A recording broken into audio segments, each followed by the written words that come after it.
we're ready to start and gaze at each other's faces a little bit because once we put up the screen share, which we're not going to do right now, but we will be reading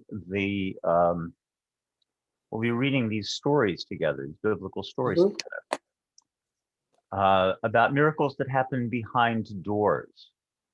Now, I always say that each of these sessions is freestanding, and each element of this learning is freestanding.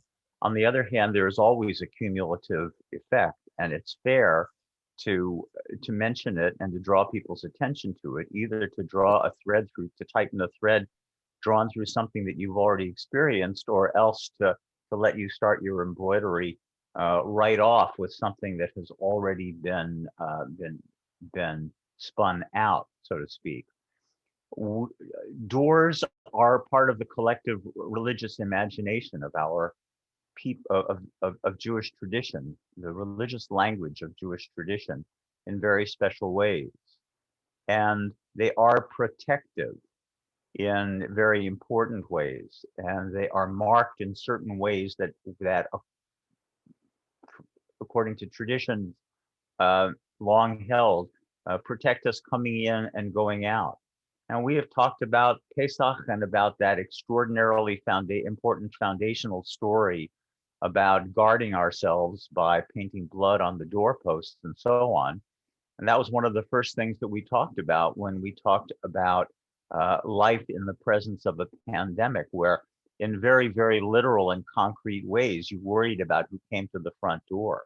And the culture was just then starting to develop of people ringing your doorbell or knocking on the door and you not going down to answer it because you knew that somebody was just leaving you something and never expected hospitality or expected to be greeted and would be horrified by you opening the door and turn the other way probably if you invited them in, something that you would not have done. So doorways as protecting us in some ways, and also the living swinging on the hinge paradox of what it means to be hostile and also hospitable at the same time, to be strong and say, don't come in, but the door itself has to say, with its architecture and its structure and its painting and so on, both don't come in, this is too solid for you, you don't want a piece of this. And on the other hand, of course, come in and the door will swing open with hospitality. Been a problem for architects for centuries, forever. Um, we have talked about ancient sages who discerned how important it was to stop at the door even before it was prescribed in order to give a small meditation or say a prayer about what it means to enter and to move beyond and to move over the threshold. The other night, at a Shiva Minyan for Robert Rosenstein, to whom this hour is in some ways mindfully, lovingly dedicated, I mentioned that Robert took me out to the property that he and Deborah had bought on which they would build the house that is currently their house. And together we pounded steaks that had mezuzot that Steve Herman had made, woodworking, wondrous woodworker in the congregation, had made mezuzot, and we put those mezuzot at the corners of his property in some way, marking the doorways or possible doorways to the house that they would build there together. And the other day when I was davening, I actually translated the Shema "Uchtavtam al mezuzot beitecha u'bisha'arecha" as being, you should write them on your doorposts and on the perimeter of your property. While I was thinking really about him, and he said to me as we did that, and we recited Shema Yisrael each time we put in a mezuzah, and the bracha likboa mezuzah when we finished all four of them, and he said, this is the last house that we're going to build. We're going to be carried out of this house. He unfortunately was hours away from going home from the hospital when he died, and did not have a chance to be carried out of that house, but he gave it a shot. And that's what he would say to me, I gave it a shot. he had his eye on something. He wasn't afraid to say it out, what he thought was going to happen. If it didn't work, it didn't work, but he did the best that he could with it. Anyway, doors and gates and measures, which is another way of talking about gates, is a very important part of our foundational vocabulary. One of the things that we talked about, so Robert is in my mind and heart and all of this, um, lovingly and thoughtfully raised up towards what his memory means to me, to us, I think, to all who knew him. One of the things that we talked about as we were talking about the various kinds of arts with which we remember things, the literary arts, the imagination of the sages, how it is that we paint. Thank you again, Sue Clapper and others who have sent in photographs and paintings of doorways. One of the things that we talked about as we were musing about it and illuminating the manuscript of our thoughts and studies was the idea that we might protect in these pandemic days, protect ourselves and our house by having a mezuzah that dispensed, do you remember, that dispensed hand sanitizer. Yeah. So that's been percolating for a long time. And Sabina, I should now turn this over to you. So I want to show you, I found something that had a flat side. And I decoupaged it today because decoupaging is really fun. And I attached a mezuzah.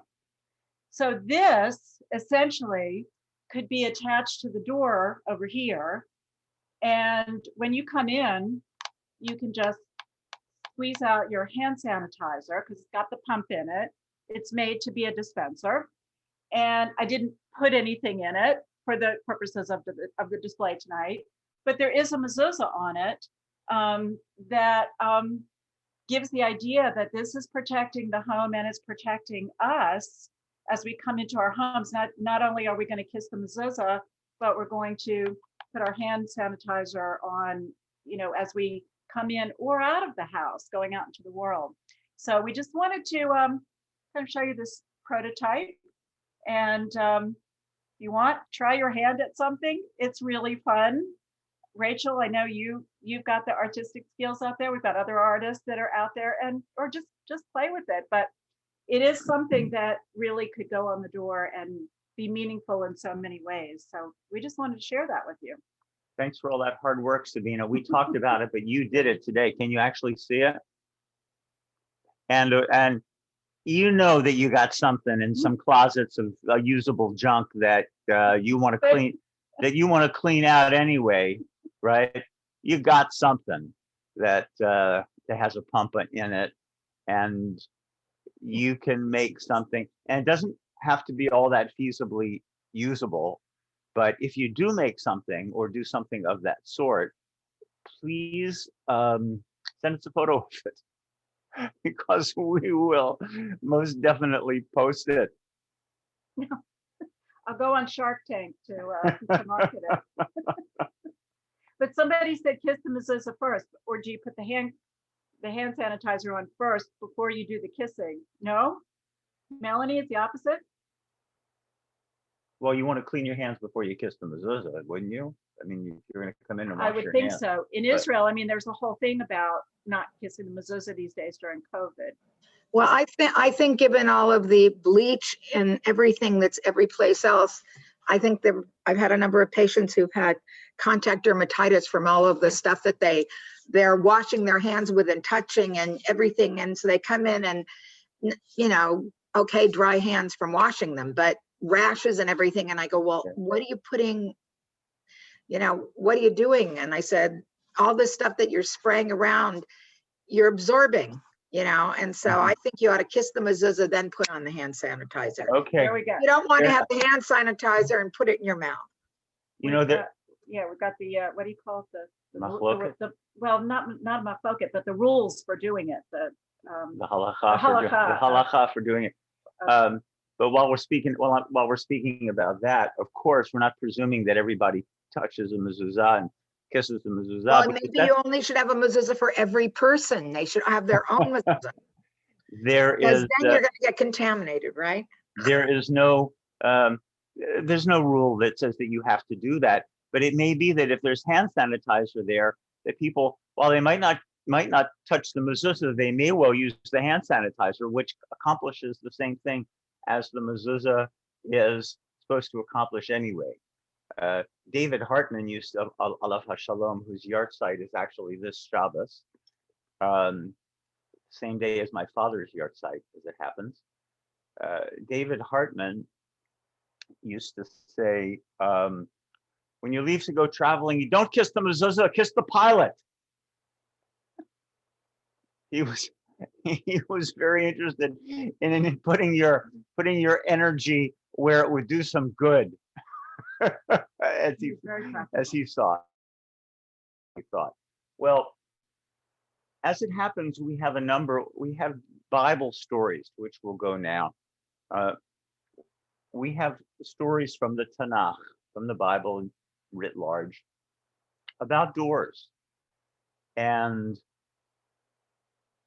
no explanation about the doors, only the presence of the doors in major ways in the story. And these stories, which before we go to the screen share, these stories, or one of these stories, the longer one of the stories, actually maybe it's both stories, are part of the Haftarah for the Torah portion where Abraham is sitting in the doorway of his tent and three come to visit him. And also part of that story is Lot and the two angels who came, or part of that parasha is Lot and the two angels who, in the guise of human beings, who came to visit him, and the people of the town wanted to have their way with these two strangers, and he closed the door on them and then went out and said, well, these men are under my protection. I'd rather give you my daughters. But then he went into the house and closed the door again.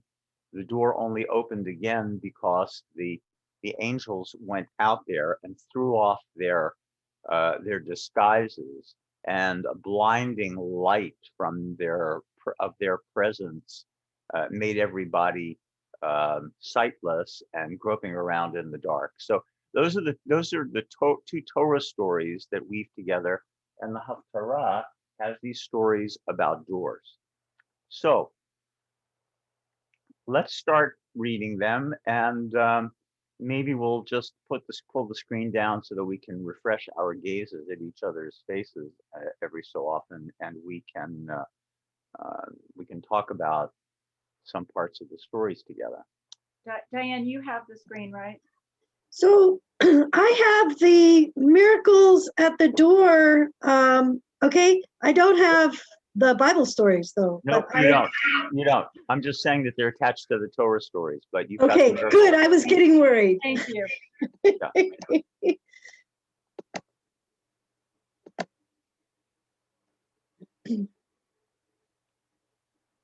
Okay.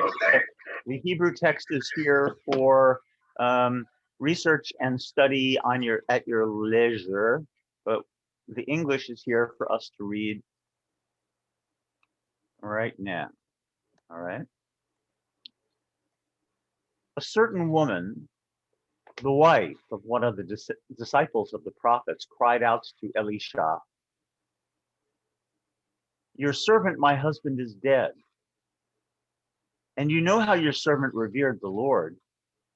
And now a creditor is coming to seize my two children as slaves." Elisha said to her, "What can I do for you? Tell me, what have you in the house?" She replied, "Your maidservant has nothing at all in the house except a jar of oil." "Go," he said, "and borrow vessels outside from all your neighbors, empty vessels, as many as you can. Then go in and shut the door behind you and your children and pour oil into all those vessels, removing each one as it is filled. She went away and shut the door behind her and her children. They kept bringing vessels to her, and she kept pouring. When the vessels were full, she said to her son, "Bring me another vessel." And he answered, "There are no more vessels."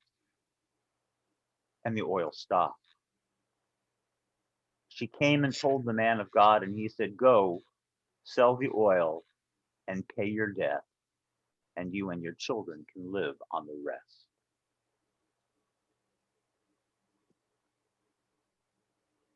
That's the first story. So let's take the text down, look at each other, and talk about the story. It's not that long a story. You can keep it in mind. What do you think? What strikes you about the story? Somebody's not on mute because I'm hearing an echo. Everybody should be on mute. What strikes you until you're ready to talk, of course. Yeah. I've always been struck by just the ingenuity behind it of the prophet, of just telling this woman how she can help herself and then seeing her succeed. Yeah, thank you, Jane.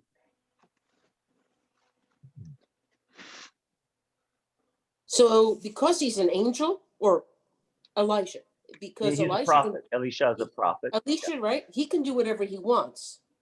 He could have, he could have just given her a sack of gold so she could pay her debts. But by telling her that she could create the means of protecting her children and herself, she becomes part of the solution. Yeah. You might add to that the whole community becomes involved in the solution. It's set up that way, and that's another very charming point. Everyone brings the vessel, and so they're all part of letting her pay the debt. What came, Yeah. I just thought of Hanukkah. The first thing that came to me was the miracle of Hanukkah. But I guess that hadn't happened by then. I don't know. Right. No, that's right. That's right. But it was a miracle, really, in that the oil lasted and lasted and lasted to fill all those vessels. Is that Yeah. it?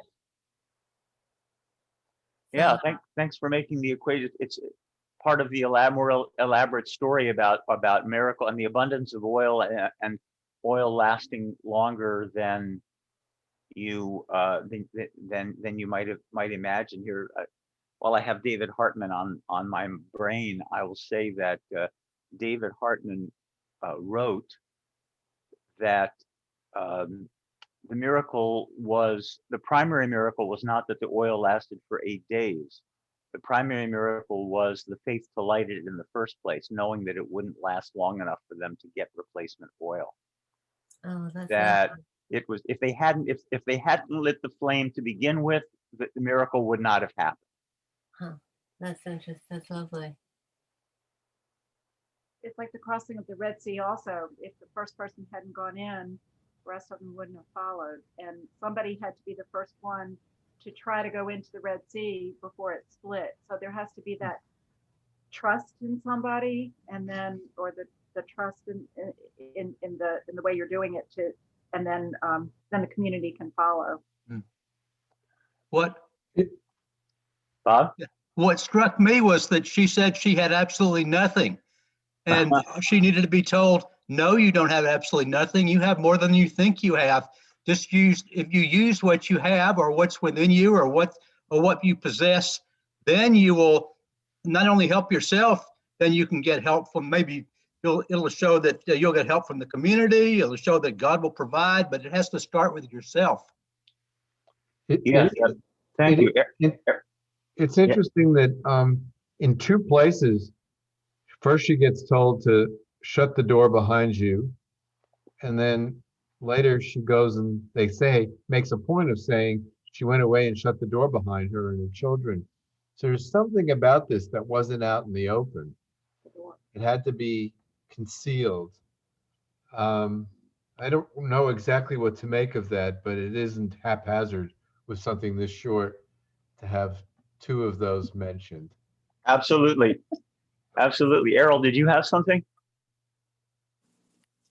And Adina? And that- since you ask, there's almost the, the relationship to the Holy of Holies.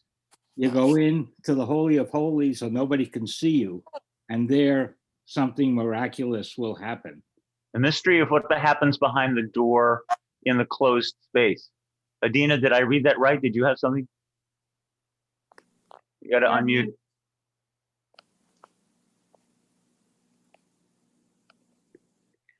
I wonder if it's not about being hidden, but about being protected and intimate. Protected and intimate. Let's Yeah. add that to the vocabulary. It's Yeah. very, that's Yeah, because lovely. it's almost like a private moment. Yes, but And it's a container. yeah, yes, it's a vessel to fill. It's a container. And there is also an important inside and outside, open door, closed door motif here, because where's she going to get all these vessels? She gets all the vessels from the neighbors. So they must bring her the vessels, or she goes and knocks on their door. However it happens that this abundance gets created is hinged somehow to the door that opens. We're not told about that, but she gets the vessel. Go and borrow vessels from your neighbors. And apparently the measure of the oil is the measure of her open door policy with her neighbors. From whom can she borrow? Who will lend to her? Who will say, I need some milk jugs. Why? Don't ask. Okay, I'll just give them to you. So there's an interesting kind of open door policy that here. Clearly doors have to open, and then she has to close them for the sake of intimacy and privacy and mystery and protection. But you're right, Ron, especially let's assume that the Bible storyteller is an author with a capital A, which either means that you think it's a divine story with a capital D, or it's a divine story without a capital D. It's well written, and these are not accidental repeats. And I checked the Bible critical edition that I've been using since I was a first-year rabbinical student, because I always check for these things. And there are no manuscript variations in this. It's not like somebody disagreed along the way and said, nah, it doesn't really, that's redundant. Nobody in the ancient corpus that we have collected wrote with a big red grease pencil like my 12th grade English teacher, redundant, circling something and saying redundant. So everybody agrees that that's a crucial element of the story. One other thing too that I'm struck with is she doesn't know how many vessels there are. And in fact, she asks for another one and that's it. Okay. But also it says, and the oil stopped. At first I had this fantasy, in Fantasia where the brooms break apart and the water comes and it comes. But no, there's just enough oil for all of the vessels to be full. So then it's enough. And not only that, it's enough to go pay the debt and have enough for them to live on. So there's something really full and not wasteful. It's just right, which is Taino. Yes. Taino. Yeah. Thank you. And thank you. And you're also bringing. Somebody else have something? No, I was saying I agree. You're also bringing us back to that protecting the house image. That yes, the children's lives are at risk. She's going to have to make her children indentured servants, and maybe she'll see them again, or maybe she won't.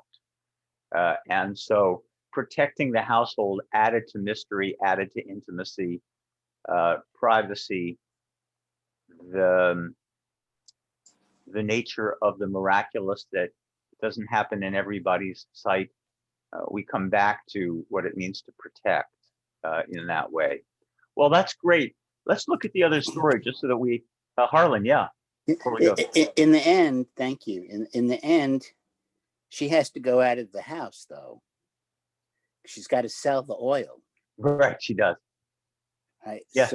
So which presupposes that there's a whole world nexus going on outside of her neighborhood. And maybe she'll sell the oil to all the people who gave her pots and vessels. Mm-hmm. That would be sort of interesting.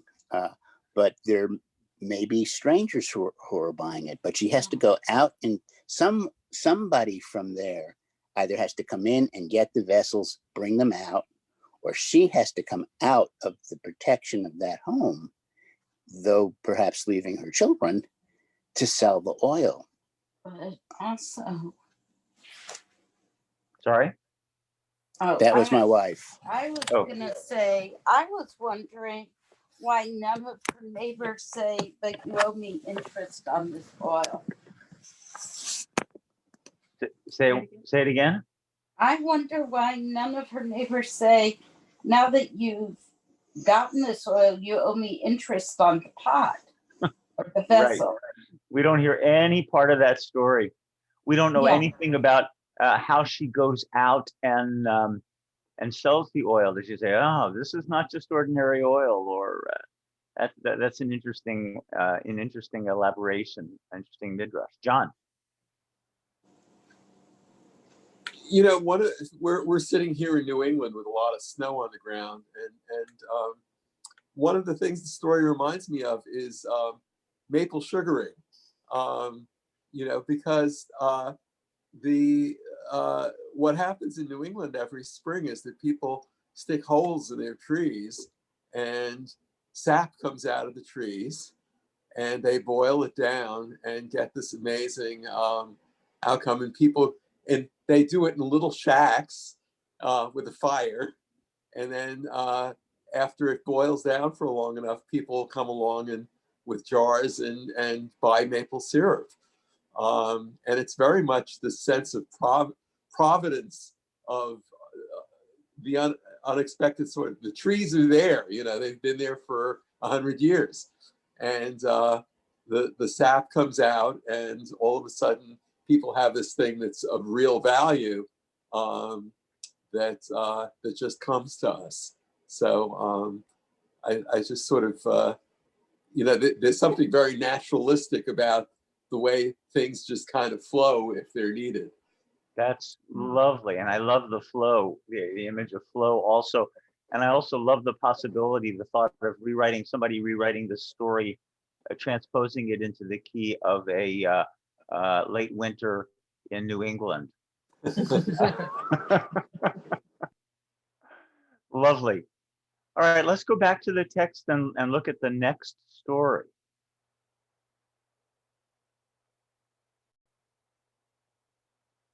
Okay.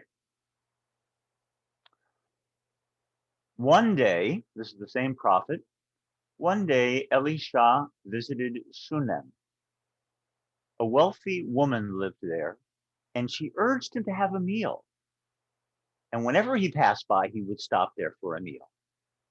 Once she said to her husband, "I'm sure it's a holy man of God who comes this way regularly.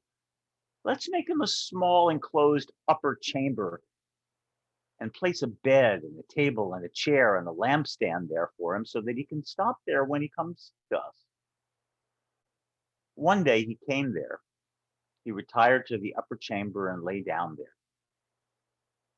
He said to his servant Gehazi, "Call the Shunammite woman." He called her, and she stood before him. He said to her,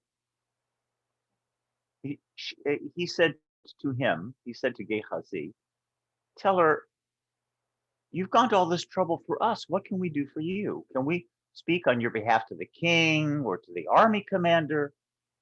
She replied, "I live among my own people." "What can be done for her?" he asked. "The fact is," said Gehazi, the servant, "she has no son and her husband is old." "Call her," he said. He called her, and she stood in the doorway. And Elisha said, at this season next year, you will be embracing a son. She replied, please, my lord, man of God, do not delude your maidservant.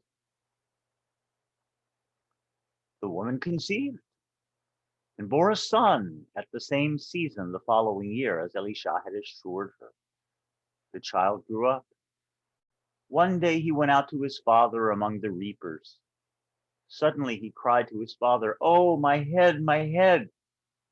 He said to a servant, carry him to his mother.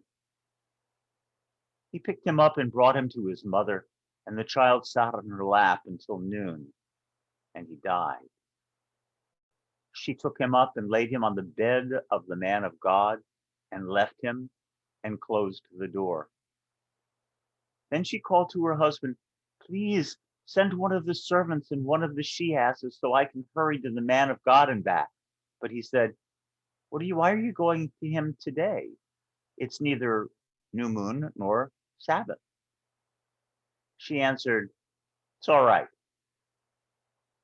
In other words, she tells him nothing more than, she tells him nothing. But apparently it was the custom to go and visit the encampment of, or the Beit Midrash of, the study house of, to be in the presence of the holy man on a new moon or a Sabbath. And it wasn't either of those days. And so the husband's really puzzled. Why are you going to make this pilgrimage on a day that's not an ordinary day? But she can't be bothered to answer the question. She had the ass saddled and said to her servant, urge the beast on. See that I don't slow down unless I tell you. She went on until she came to the man of God on Mount Carmel. When the man of God saw her from afar, he said to his servant Gehazi, there's that Shunammite woman. Go, hurry toward her and ask her, how are you? How is your husband? How's the child? We're well, she replied. But when she came to the man of God on the mountain, she clasped his feet. Gehazi stepped forward to push her away, but the man of God said, let her alone, for she's in bitter distress, and the Lord has hidden it from me and has not told me. Then she said, did I ask my Lord for a son? Didn't I say, don't mislead me? He said to Gehazi, tie up your skirts. Take my staff in your hand and go. If you meet anyone, do not greet him. And if anyone greets you, do not answer him. And place my staff on the face of the boy. But the boy's mother said, as the Lord lives and as you live, I will not leave you. So he arose and followed her. Gehazi had gone on before them and had placed the staff on the boy's face. But there was no sound or response. He turned back to meet him and told him, the boy is not awakened. Elisha came into the house, and there was the boy laid out dead on his couch. He went in, shut the door behind the two of them, and prayed to the Lord. Then he mounted the bed and placed himself over the child.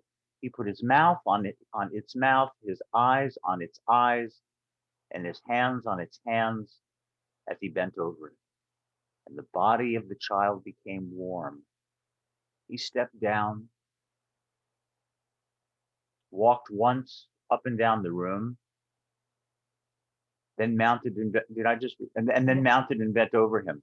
Thereupon the boy sneezed 7 times, and the boy opened his eyes.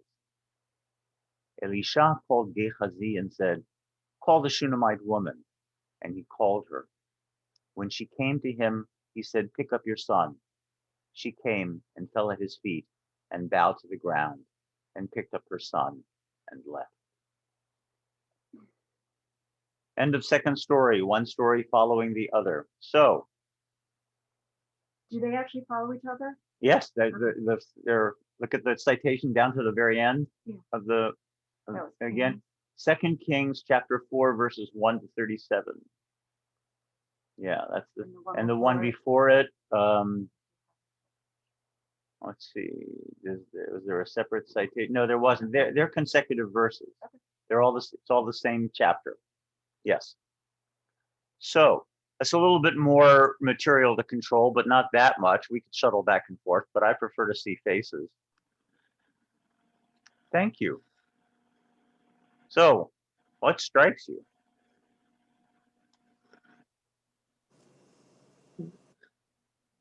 Well, I've read The this. same way. What? I've read this Haftarah a few times, but this was the first time I noticed the details of the door and the role of the door in concealing the news of possible death. And I've know the similarity to the story of Bruria trying to conceal the news of the death of her sons to her husband, Rabbi Meir, except in this case, it's concealing things until there's a possibility of actually reviving the son. Yeah, yeah. Jane and then Hunter. Why is Gehazi called by name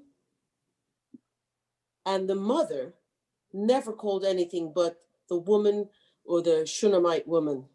Isn't it a theme, Jane? The women just don't get named in these stories. I'm just asking. It's true. It's I'm just true. asking a question. There are many stories. If they don't feature the matriarchs, there's a good chance that the women are not going to be named. I think maybe I'm overstating that a little bit. But in the rabbinic literature, I think there are only, in the whole corpus, the whole Talmud and ancient legendary literature, there are only in the Talmud, let's say, Babylonian Talmud, there are 5 women who are named. And women figure prominently in dozens and dozens and dozens of stories.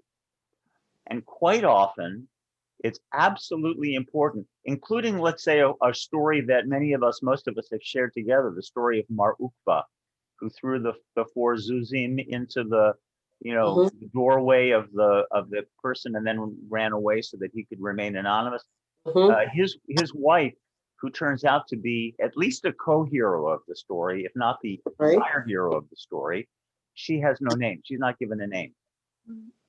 But so the rabbis do 2 things. One, they don't name the women. On the other hand, in many, many dozens of stories, it's very clear that the woman is the one who precipitates the action towards its end and is, in folklore terms, the hero of the story. So make of that what you will. It has all the advantages of being true and also mysterious. So thanks. Thanks for that. Hunter. Well, this is mainly a comment.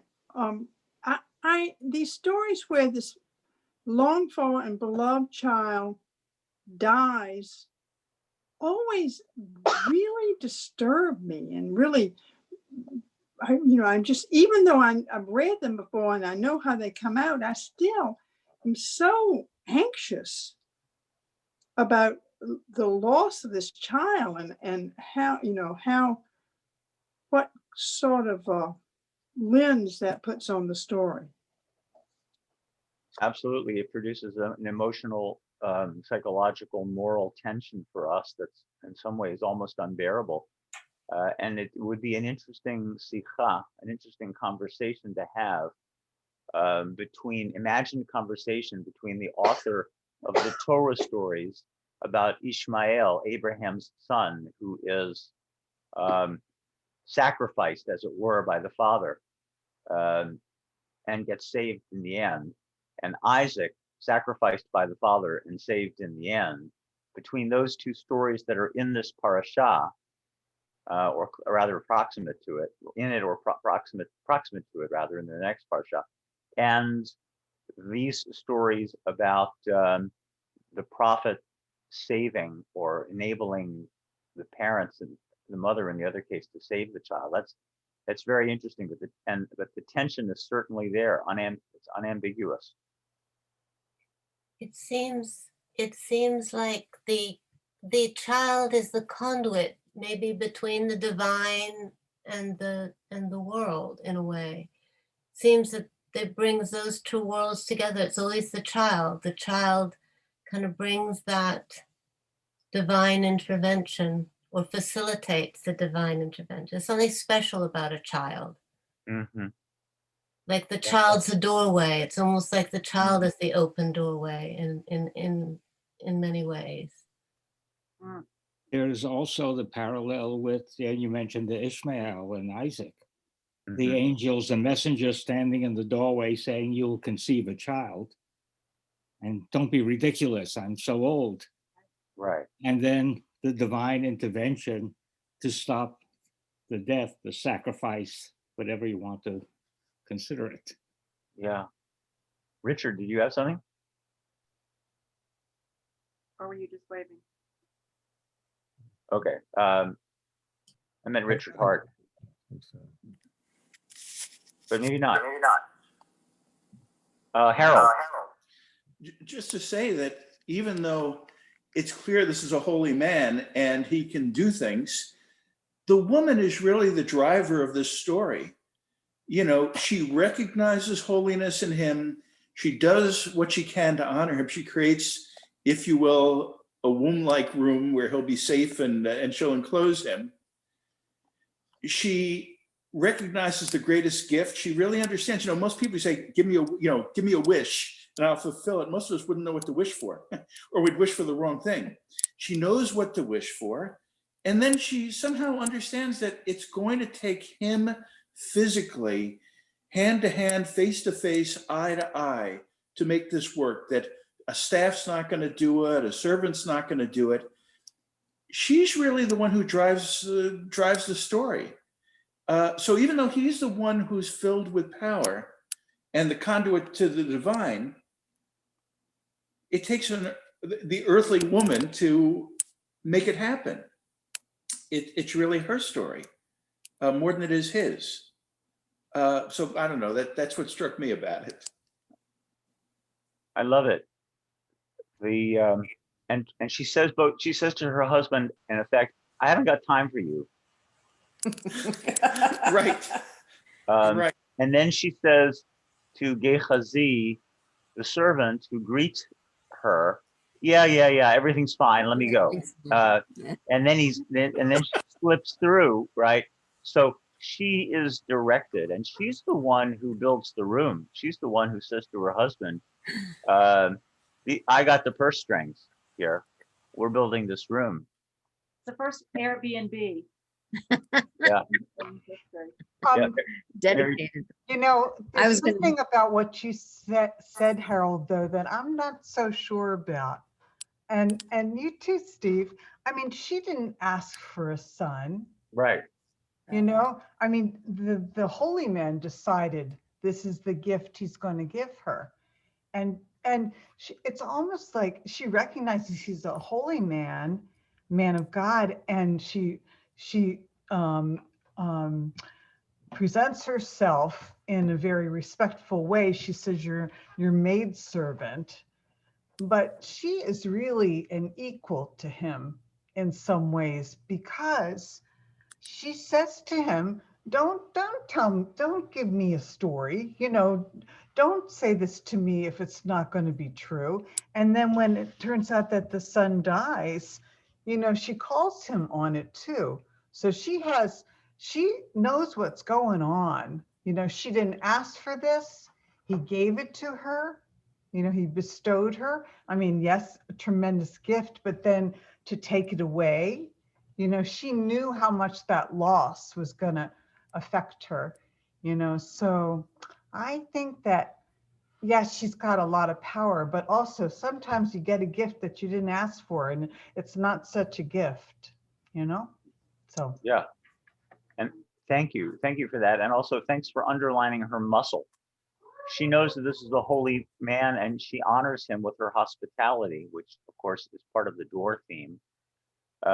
She honors him by building him a room, but then she grabs him by the lapels, you know, and says, don't make a promise like that, and then rebukes him for having made the promise and it not being sustainable. So yeah, she breaks the rule of when you go see him, and you know, she doesn't bother with the servant. She's not going to deal with servants. And he mirrors her. He says, when you go to the house, don't stop for anybody. Don't talk for any, it's, she's sort of, again, she sets the standard for what's supposed to happen here. And I think she's bargaining with him in the polite way. It reminds you of Abraham bargaining, at the well. He doesn't say, damn it, this is my well. And you get your men away from here. He kind of says, well, I dug that well. And there's a nice way to go about this. So she does say to him, well, I have no son and my husband's old. And she leaves it for him to fill that in. But boy, she sure takes him to the brink. Maybe she was looking for a new husband. Oh. A younger husband. How do you know? Yeah, it could be. Yeah, sure. Yeah, that's interesting. Thwarted by the prophet who thinks he's being so gracious, but maybe no, Well, that's not the I was sort of struck with the fact that the father, the husband, sent this very sick child back to her with a servant and never asked about the child. And then when she's sort of hurrying out to go to the man of God, he's questioning, well, why are you doing that? It's not the right day to do that. Mm-hmm. But never once asked, how's my son doing? Which I thought was very peculiar. Yes. Yeah, that is strange, almost as though there's a kind of jealousy there. Well, what do you think about the Steve? door? Steve? I'm sorry, yeah, Diane. Eleazar's had his hand up politely. I just want to point that out. Sorry about that. Sorry, Eleazar. Yeah. So this may be part of an answer to your question. Oh, that's what that means. Okay, yeah, I'm so savvy. I'm saying hello. Rachel. Yeah. So there's an interpretation somewhere, I guess it's here now, that the elements of this Airbnb, as we put it, I think Harold said womb, maybe, are they're a bed, a table, a chair, and a lamp. That those represent elements of the Mishkan. So again, she's putting into action this holy work, and somewhere inside there's this secret action, secret divine action coming into the world. And to follow that, there's that breath of life also, the CPR that that this holy man does on the child. But there's this, it's like set it all up and then, make it go. Yeah, this was my my bar mitzvah haftarah, and I referenced to the CPR. So. That's some heavy lifting. This is a long haftarah. You got to really be have some good skills for that haftarah. Ashkenazi too. Rachel, looks like you're saying hello also. I'm really fascinated by the room, and I'm not convinced that she built it. It's like she said we should have a room, and the next thing, lo and behold, there's a room, and it looks to me that it's not her room. It's not. I mean, it's in her house, but it's his room, and the only time I think she actually goes in there, at least that we're told, is when her son dies, to put him on the bed or the couch or whatever it's called. And even though she's a wealthy woman, I imagine that creating an enclosed loft inside your house just for a guest, that's not your room, that's not serving another purpose, that it seems extraordinary to set that aside. And I'm just thinking about whose room this is, how it came to be there, what do they do with it when the guest isn't there? Is it feels like it's just for the man of God. That's very lovely. That would be a really interesting backstory. It feels like it's dedicated to him. And does that make it, to be dedicated in Hebrew is mukdash, the root being kadosh, being holy. Is this something set aside beyond regular everyday instrumentality, which is a kind of baseline definition of what holy is? So the enclosure of it, is that holy, and the door needs to be closed in order to keep the pristine, holy presence of the, or character of the room. And it brings us back to the door, I think, and to the reason why to questions about why does the door have to be closed, and there are 2 door closings in this story as well. Any further thoughts about the door and its? Well, to go back to Elazar, I think it was Elazar mentioned, essentially it's the Mishkan. The bed, the bed is the altar, and it's almost a reverse of the sacrifice. Wow. You're in the Holy of Holies, but you're bringing life back on the altar instead of taking it away on the altar. Okay, I feel like the face of a Salvador Dali watch now. It's just sort of melting all over the place. I love it. Who does? Giselle. And Jane. Giselle? Hi, so good to see you. Nice to see you too.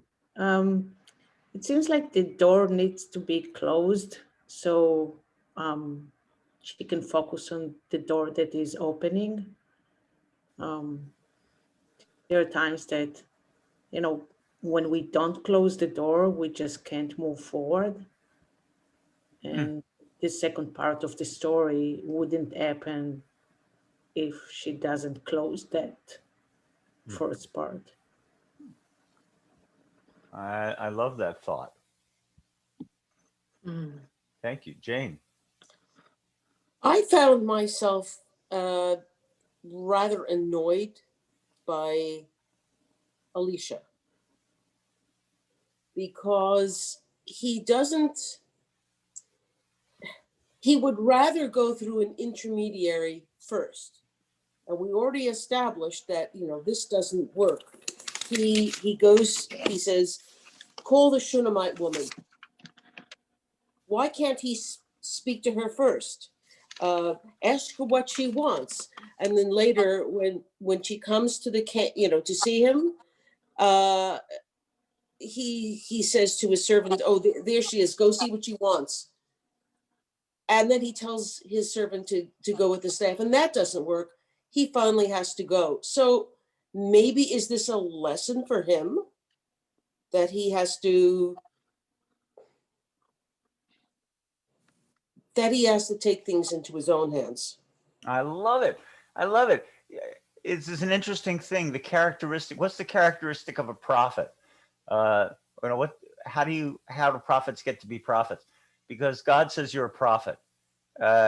He may be an SOB, he may be, and some of them really are quirky and crazy and self-centered and self-righteous, and you wouldn't want to have lunch with them and you wouldn't want to talk to them, but I don't know, this guy's got something. So maybe we're seeing part of, he can do stuff. Maybe we're seeing a personality here that in some ways doesn't depend upon his personality. It's not like every one of them is morally or socially directly attuned in some extraordinary way. Thanks, Harold. Yeah, I come back to this womb. And Mary Joan, sorry. Go ahead. Yeah, come back to this womb business for a moment about the woman in the doorway. The woman is a threshold between life and death, which she is twice in this story. She gives birth to the boy. She brings him back through her effort. But, throw a little Freud at you.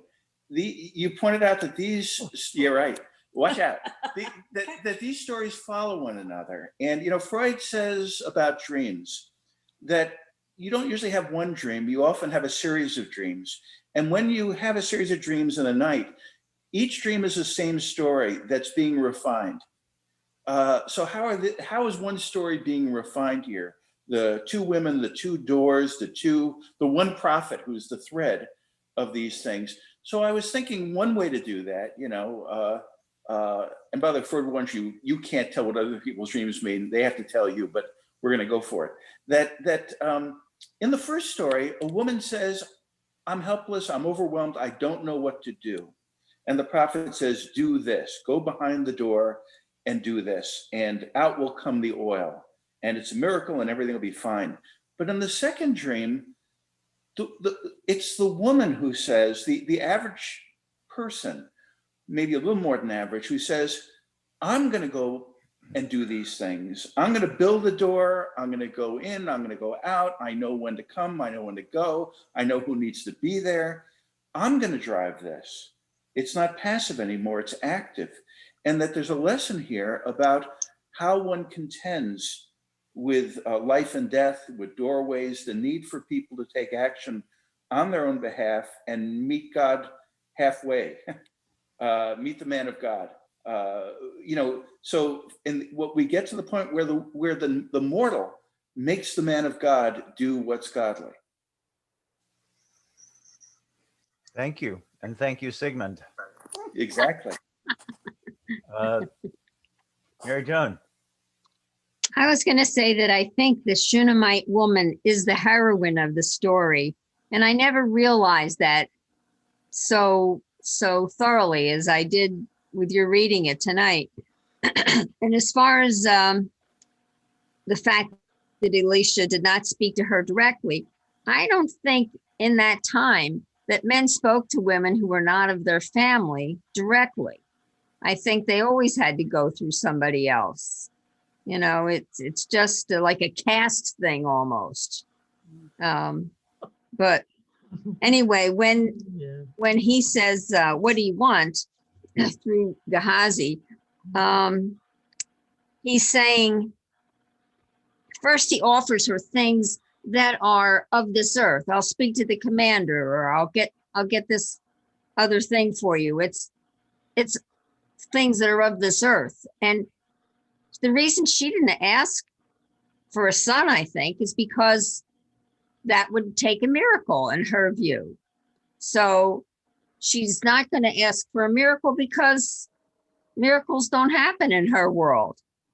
And when he realizes that that's the one thing he could really do for her, then, and he tells her that he'll do it for her, then she doesn't want to believe him because she wants a guarantee to go with it. You know, don't give me the baby for 6 months or 4 or 5 years or even 10 years. Let him grow and live his whole life. You know, then I'll take him. But until then, until he comes back to the house and breathes life into him again, you know, she's not a happy person because she feels she's been tricked. So. I love it. I love the way the story is developing. And just as our hour is ending, I want to read a poem to you that touches that embroiders this theme and Did this just come to you? illuminates the manuscript, and we'll read it ourselves. We'll read it together, maybe next time or the time after that. It's a poem by what's his name? Amichai? Yeah. It's a poem by Yehuda Amichai. And it's called Hadelet Ha'achat V'Hayichida, the one and only door.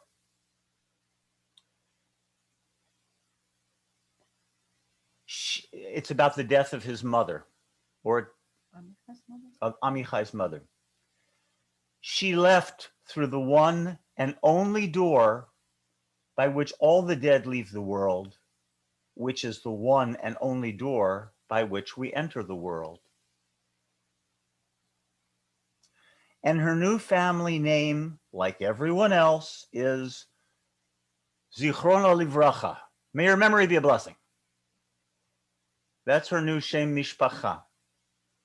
Her full name from now until the resurrection of the dead is Frida. May her memory be a blessing. That's the whole poem. But clearly the point, aside from her saying that everyone for whom we say as a tagline, may his memory be a blessing, may her memory be a blessing, that becomes the last name, as though it's inseparable from the name. You can't say Michael Nash without saying, may his memory be a blessing. You can't say Robert Rosenstein without saying, may his memory be a blessing. So that becomes his family name. That's a kind of a sweet little ending that he gives to this poem. But the motif for us, she left through the one and only door by which all the dead leave the world, which is the one and only door by which we enter the world. That in and of itself would have been a poem.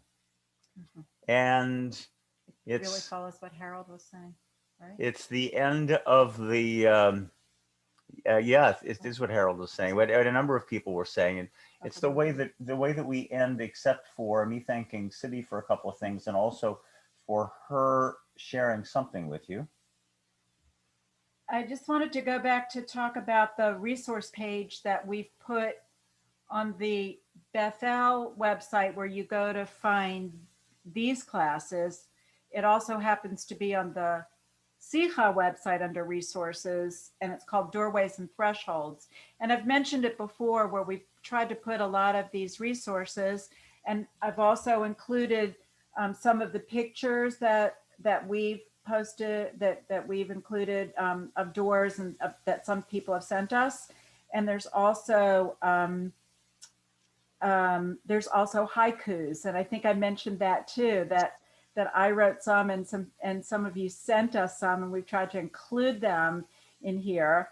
And then Steve mentioned tonight the Mar Ukba story that we read a few weeks ago, and he took, I may have mentioned this before, I'm sorry if I did, but he took the Mar Ukba story, which is a short story, and wrote it in 3 verses of haiku.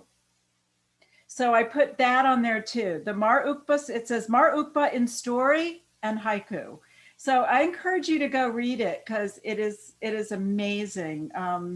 And the other things that are here, we're going to try to keep adding to them. And if you send us more things, we can post those too. And Justine, send us a picture of that green door, please. Yes, that would be great. Now, let me just say thank you to Sibby for a number of things. One, for taking our texts and ideas and giving them texture so far, 3 dimensions. Can we just see the Mezuzah / hand sanitizer protective prophylactic thing? Yeah. So the little pump over here as you come in the door, and the Mezuzah here. Yeah. And my attempt at decoupage, which is really fun, by the way. You buy Mod Podge at Michael's and a little brush, and you just and some tissue paper, and you just have fun with it. Yeah. It's really cool. So thanks for that. Thanks for being a very quick research person. I whispered to Sibby about 3 minutes ago, can you find me this text on Dropbox, that the poem, the Amichai poem, and she, worked her magic on her little phone, and she did that. And also you might have noticed that she disappeared for a moment, and it was because she realized that the computer that we're using was unplugged, and that it needed to be plugged in just before we all winked out together.